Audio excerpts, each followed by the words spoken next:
Sa aking pamamasyal ay napadaan ako dito sa Makati City Hall at sa harapan itong Makati City Hall ay ito nga yung aking mga nakita guys at yun.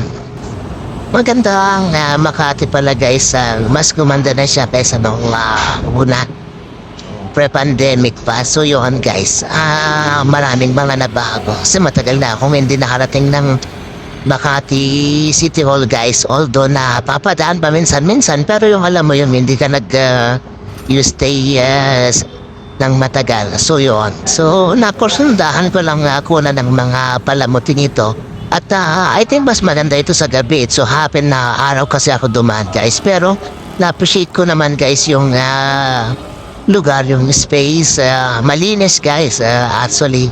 At natuwa ako dito guys. So sa susunod siguro itry ko naman ang gabi. Pumasyal dito na gabi naman. I think magandang may ilaw kasi ito guys. Ang aking pagkaalam. So pag gabi mas magandang Makati. So try natin sa mga susunod na guys kung kaya pa ng ating oras. Tara guys, pasyal na sa Makati.